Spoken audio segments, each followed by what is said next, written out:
ලියෝරාරි news channel එකට සාදරයෙන් පිළිගන්නවා. කලින් කතාව නතර කළේ ජින් සහ තේයොන් රාත්‍රිය එකට ගත කළ බව දැනගෙන කෑගසන තැනින්.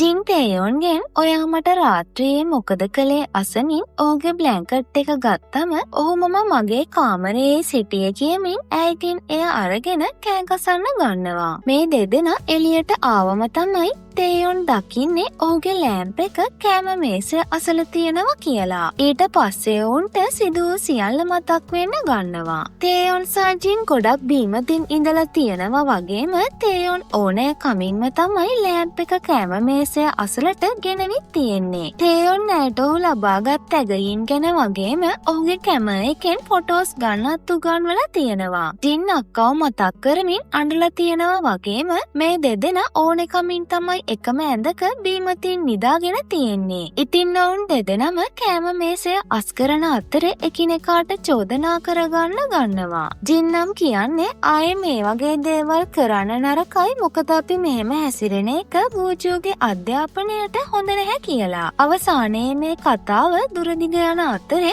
ජින් ආයේ මේ ගෙදර මත්පැන් පානය කරන්න බෑ කිව්වම තේයොන් විශේෂයෙන්ම වහින දවසට කියලා ලෑම්ප් එකත් අරගෙන එතනින් පිට වෙනවා. මේ දේවල් පුංචි තේයොන් නම් බය වෙලා වගේ බලාගෙන ඉන්නවා. ඉතින් දැන් මේ දෙදෙනාම ටිකක් තරහින් තමයි ඉන්නේ. මොකද කලින් රණ්ඩු වුණ නිසා. තේයොන් ඔහුගේ කාමරයට වෙලා ඉන්න අතරේ ජින් නම් වූජු සමග ගෙදර වැඩ කටයුතු කරනවා. ජින් පාක් එකේදී සේයොන්ව හමු වුණාම කියනවා මම තේයොන් සමග ඊයේ රාත්‍රියේ එකට නිදාගත්තා කියලා. මේකට කලබල වන සේයොන් මම ඔයාට එහෙම කරන්න කිව්වේ නැහැ. ඔයා ඔයාගේ මස්සිනත් සමග නිදාගත්තා දහනවා. ඉතින් මේක අවට සිටින අයට ඇසෙන නිසා කලබල වන ජින් සේයොන්ට කියනවා මම ඔහු සමග නිදාගත්ත විතරයි වෙන කිසිම දෙයක් උනේ නැහැ කියලා. සේයොන් ඇයගෙන් ඔයාට දැන් ඔහු ගැන හැඟීමක් තියෙනවද? ඔහු නම් හැන්සම් කිව්වම ජින් ඒක ප්‍රතික්ෂේප කරනවා. සේයොන් යාළුවන් සමග ගේම් එකක් ප්ලේ කරමින් ඉන්න අතරේ ඕසුන්ටෙක් වූජු කාළඟ දැසුවම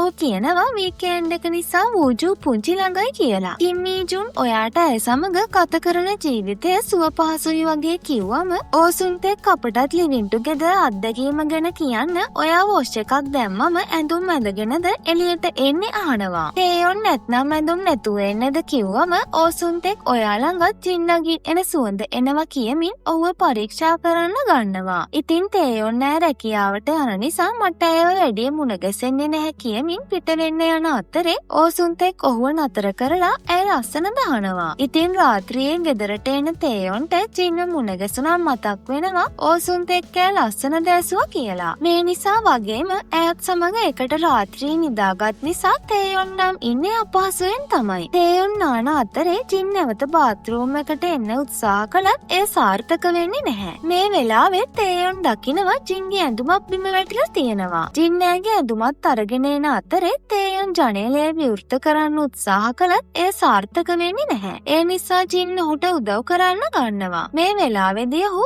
ඇය දිහා වශී වෙලා වගේ බලාගෙන ඉන්නවා. මොකද ඔහුට ඇයව පෙනෙන්නේ ආදරණීය කෙනෙක් විදියට. ඉතින් පියවි සිහියට ඔහු එන්නේ ඇය ඔහුට කතා කළාම. මේ නිසා කලබල වෙන ඔහු කියනවා මේක කැඩිලා අපි ඉක්මනින් ඇපාර්ට්මන්ට් එකේ හිමිකරුව සම්බන්ධ කරගන්න ඕනේ කියලා. සින්ක් එකේ ඇතිවෙන දෝෂයක් නිසා ඒක අලුත් වැඩියා කරන තේයොන් දෙස බලාගෙන ඉන්න ජින් ඔහුගේ ශරීරය ගොඩක් කඩවසම් කියලා වශී වෙලා බලාගෙන ඉන්න ගන්නවා. තේයොන් කතා කළාම අපහසුවෙන් ඉන්න ජින් ඔහුට කියනවා මේක හදන්න බෑ. ඒ නිසා මම ඇපාර්ට්මන්ට් එකේ හිමිකරුට මේ ගැන කියන්නම් කියලා. ඊට පස්සේ අපිට පෙන්වන්නේ ජින්ගේ ඔෆිස් එකේ අය කතා වෙනවා ඔවුන් ඉදිරිපත් කළ යෝජනාවලට කලිනුත් ගනුදෙනුකාර සමාගම ආසියානු නිෂ්පාදන තරඟකාරී නැහැ කියලා ප්‍රතික්ෂේප කළා කියලා. ඉතින් මේ අතරේදී ඇසිස්ටන්ට් මැනේජර් ජින්ගෙන් ඔයා කිව්ව නේද එදා ලොබි එකේ සිද්ධියට ඔයා සම්බන්ධ නැහැ කියලා. ඉතින් මෙතන ඉන්න තරුණියක් කියනවා මම නම් හිතන්නේ ඒ මොලේ හොඳ නැති කෙනෙක් වෙන්න ඇති කියලයි මොකද හස්බන්ඩ් සහ ළමයා මේ වගේ තැනකට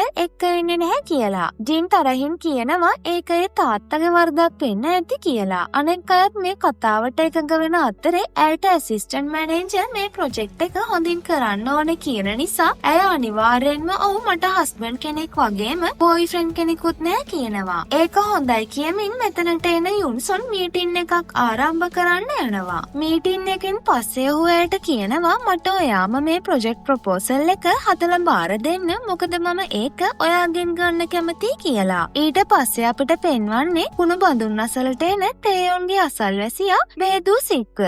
ඌජූත් සමග තේයොන්ද මෙතන ඉන්න නිසා ඔහු තේයොන්ව දැක්කම බේදූ සික්ට තේයොන් බනින්න ගන්නවා. ඔහු බොයිලර් එක විනාශ කළා කියලා. මේ අතරේ මෙතනට එන ඔහුගේ අම්මා බෝතලයක තිබෙන සිගරට් කැබලි පෙන්වමින් ඔයා දුම්පානය නැවැත්තුවා කියලා මට බොරු කිව්වම තේයොන් මම ඔහු දුම්පානය කරනවා දැක්ක කියලා දිනේ සහ වෙලාවත් ඇයට කියනවා. මේකට නම් බේදූ සික් තේයොන්ට බැන වදිනවා. තේයොන්ගෙන් බේදූ සික් ඔයාගේ කියුට් ඩාලින් කොහෙද ඇසුවම ජිම් මෙතනට එනවා. ඇය ඒ කවුද අසන නිසා ඔහු කියනවා මම එහෙම කිව්වේ ඔය දෙදෙනා බබා එක්ක ඉන්න විට කියුට් නිසායි කියනවා. ඔවුන්ට ඕනේ උදව්වක් ඉල්ලන්න කියන බේදූසික්ගේ අම්මා පුංචි වූජු ගැන කියමින් දුක් වෙනවා. ජින් ගෙදර ගියාම තේයොන්ගෙන් බේදූසික් අපට අර වගේ දෙයක් කිව්වේ ඔයා මොනවා හරි ඔහුට කිව්වද අසන නිසා ඔහු නැහැ කියමින් ඒක මග හරිනවා. ඒ එක්කම ඇයට යුන්සොන්ගෙන් ප්‍රොජෙක්ට් එකේ කාරණයකට කෝල් එකක් ආවම පුංචි වූජු ගසන්න ගන්නවා. ඉතින් යුන්සොන්ට ඒ පූසෙක් කියන අතරේ ඇය වැටෙන්න යන නිසා ඒකට තේයොන් පැන වදිනවා. මේ නිසා ජින්ට නම් ගොඩක් තරහ යනවා. ඉතින් යුන්සොන් ඔයා කොහෙද ඉන්නේ අසන නිසා ඇය කියනවා මම ටීවී එක ඔන් කරලායි තියෙන්නේ ඒකයි ඒ සද්දය කියලා. මොකද ඇය ඇයගේ වර්තමාන ජීවිතය ගැන කිසිම දෙයක් යුන්සොන්ට කියලා නැහැනේ. ජින් තේයොන්ට කියනවා මට ඔෆිස් එකේ ප්‍රොජෙක්ට් එකක් කරන්න ඕනේ. ඒ නිසා ගෙදර වැඩ වගේම වූජුවත් වැඩි වෙලාවක් බලා ගන්න බැහැ. ඒ නිසා උදව් කරන්න කියලා. මේ නිසා ඔහු ඒකට එකග වෙනවා. ඉතින් දැන් නම් ජින් ගොඩක් මහන්සි වෙලා වැඩ කරනවා. තේයොන් තමයි ඇය ගැන වගේම පුංචි වූජු ගැනත් බලාගන්නේ. දවසක් නිවස පිරිසිදු කරමින් ඉන්න අතරේ ජින්ගේ යුනිවර්සිටි කාලේ ෆොටෝස් ඔහුට හමු වෙනවා. ඔහු ඒ කාලේ නම් ඇය කියුට් කියන අතරේ යුන්සොන් සමග සිටින ෆොටෝ එකක් දකින නිසා ටිකක් දුකින් වගේ තමයි ඉන්නේ. හවස වහින්න ගත්තම තේයොන්ට මතක් වෙනවා බීමතින් ඉන්දිය වෙලාවේ ජින් සිවිලිමේ තරු පෙන්වලා කිව්වා ඇය සහ අක්කා බේස්මන්ට් එකකයි මුලින් ජීවත් වුනේ. ඒ කාලේ ඉහළින් වැටෙන වතුර නවත්වන්න අක්කා තරු ඇලෙව්වා. ඇයට අවුරුදු 15 දී අම්මා මිය ගියේ. ඇය මාව හොඳින් බලාගත්තා. ඇය මට කිංචි පෑන් කේක් හදලා දෙනවා. ඒත් මට අවසාන දවසේදී හොඳින් කතා කරන්න නොහැකි වුණා කියලා. තේයොන්නේ වෙලාවේදී තමයි දැනගෙන තියෙන්නේ ඇය කාමරේ නිදාගන්නේ නැත්තේ අක්කව මතක් වෙන නිසා කියලා. ඔහු මේ දේවල් ඇසුවම අඬමින් ඉන්න ඇයව සනසලා තියෙනවා. ඉතින් තේයොන් අද වහින නිසා පෑන් කේක් හදන්න තීරණය කරනවා. මේ අතරේ ඔහු වූජුටත් කෑම දෙනවා. තේයොන් කෝල් කළාම ජින් රාත්‍රී 8ට නිවසට එනවා කිව්වත් තවත් වැඩක් යෙදෙන නිසා නැවතත් තේයොන්ට කියනවා තව පැය භාගයකින් එන්නම් කියලා. ඉතින් පුංචි වූජුව අසල්වැසියන්ට බාර දීලා තේයොන් කුඩයක් අරගෙන ජින්ව රැගෙන එන්න පිට වෙනවා. යුන්සොන් ප්‍රොජෙක්ට් එක ගැන කතා කරමින් යමු කියන නිසා ජින් නිවසට එන්නේ ඔහුත් සමග. තේයොන් බස් සෝල්ට් එක ළඟ ඇය එනකල් බලාගෙන ඉන්න අතරේ කා එකක් යන නිසා ඔහුගේ ඇඟට වතුර විසි වෙනවා. ජින් තාම නැති නිසා කලබලයෙන් වගේ තේයොන් නම් ඉන්නේ. ඊට පස්සේ යුන්සොන් කා එක නතර කළාම තේයොන් වව් නයිස් කා එකක් කියන අතරේ තමයි දැනගන්නේ ජින් මේ කා එකෙන් තරුණයෙක් සමග ඇවිත් කියලා. ඉතින් ඇය යුන්සොන් ඔයා යන්න ස්තුතියි කිව්වම තමයි මතක් වෙන්නේ ඔහු ඇයගේ ප්‍රධානියා කියලා. මට පරණ පුරුද්දට කියවුණා කියලා ඇය කියන අතරේ තේයොන් සිතනවා ඒ තරුණයා එක්ක මම මොන වගේ කෙනෙක්ද කියලා. මට නම් හිතෙන්නේ තේයොන්ට ජින් ගැන කැමැත්තක් තියෙනවා කියලයි. මොකද ඔහු දැන් යුන්සොන්වත් ඔහුවත් සංසන්දනය කරන නිසා. යුන්සොන් පිට වෙන්නේ ඔහුගේ කුඩයත් ඇයට ලබා දීලා. ඉතින් මේක දකින තේයොන් තරහ ගන්නවා වගේම මම මොකටවද වුණාද කායකකින් එන බව කිව්වනම් මම එන්නේ නැහැ කියමින් තරහින් පිට වෙනවා. තේයොන් ඇය සමග රණ්ඩු කරන නිසා ජින් කියනවා ඒ මගේ ටීම් ලීඩර් වැස්ස නිසායි මම ඔහු සමග ආවේ කියලා. ඔයා ගෙදරටම ඔහු සමග නාවේ මොකද මගින් දාලා ගියේ මොකද අසන තේයොන්ට ඇය කියනවා ඒකට හේතුවක් තියෙනවා කියලා. තරහ වෙලා කාමරයට යන තේයොන් කියනවා පොරොන්දුවක් වුණාම ඒක රකින්න ඕනේ කියලා. මොකද ඇය කලින් ඔහුට එනවා කියලා පොරොන්දු වුණානේ. මේ වෙලාවේ ඇය දකිනවා ඔහු ඇයට පෑන් කේක් හදලා තියෙනවා කියලා. ඉතින් ඇය ඔහු ගැන දුක් වෙමින් ඒවා ආහාරයට අරගන්නවා. එමී ඒ තේයොන් සමග නිම කළ ෆොටෝෂූට් එකේ ෆොටෝස් මැගසින් එකකට රිලීස් කරලා තියෙනවා. ඉතින් ඇය තේයොන් මේකට උදව් කළා කියලා සම්මුඛ සාකච්ඡාවකදී කියනවා වගේම වෙබ්සයිට් එකට ලිපියකුත් ලියලා තියෙනවා. මේ මැගසින් එකේ ඇසිස්ටන්ට් ඩිරෙක්ටර් විදියට ඔහුගේ නම තියෙන නිසා ඔහුට යාළුවන් සුපපතන්න ගන්නවා. ජින් සේයොන් සමග පාරේදී මේ ෆොටෝස් දකිනවා. සේයොන් තේයොන් ගැන එමී කිව්වා කියලා ජින්ට ඒ වීඩියෝ එක පෙන්වනවා. ඉතින් ජින් ගෙදර එන්නේ ඒ මැගසින් එකක් මිලදීගෙන. ඇය තේයොන්ට විශ් කළාම ඔහුට එමී කෝල් කරලා කියනවා ඔයාගේ කැම එකත් අරගෙන හෙට මාව හමු වෙන්න කියලා. මේකට පුදුම වන ජින් කියනවා ඔයා අනිවාර්යෙන්ම ඒට යන්න ඕනේ මොකද මේක හොඳ අවස්ථාවක් කියලා. ඊට පස්සේ අපිට පෙන්වන්නේ තේයොන් බීමතින් ඉන්න අතරේ ජින්ට කියලා තියෙනවා ඔහුගේ පරණ කැම එකෙන් ෆොටෝස් ගත්තේ ඔහුගේ අයියාව මතක් වෙන නිසායි ඒත් දැන් මට කවදාවත් ඔහුව හමු වෙන්න බැහැ කියලා. ඉතින් ජින් ඔහුව තිරිමත් කරලා තියෙනවා ඔයා දක්ෂයි පාසල් කාලයේ ජයග්‍රහණ ලබා ගත්ත කියලා. අවසානයේ තේයොන් තීරණය කරනවා එමීව හමුවන්න. මේ බව ඔහු ජින්ට කිව්වම ඇය කියනවා මම රාත්‍රී 7ට එනවා ඊට පස්සේ ඔයා ඇයව හමු වෙන්න කියලා. කොහොම වුණත් ජින්ට රාත්‍රී 7 වෙද්දි එන්න නොහැකි වෙනවා. මොකද ඇයට යුන්සොන් සමග හොටෙල් එකක නතර වෙන්න වෙනවා. ඔවුන්ගේ සේවාදායකින් අසල එයාපෝට් එකක මීට් වෙමු කියන නිසා. වැඩ කරමින් ඉන්න අතරේ ඇය යුන්සොන්ට කියනවා ඔයා එදා වගේම අදත් මගේ ටීම් ලීඩර් කියලා. මොකද ඇය යුනිවර්සිටි යන කාලේ යුන්සොන් ඇයගේ ටීම් ලීඩර් විදියට ඇයට ගොඩක් දේවල් උගන්වලා තියෙනවා. ජින් යුන්සොන්ගෙන් ඔයා ඒ කාලේ හැම රැයකම මාත් සමග එකතු වෙලා ප්‍රොජෙක්ට්ස් කරමිනුයි හිටියේ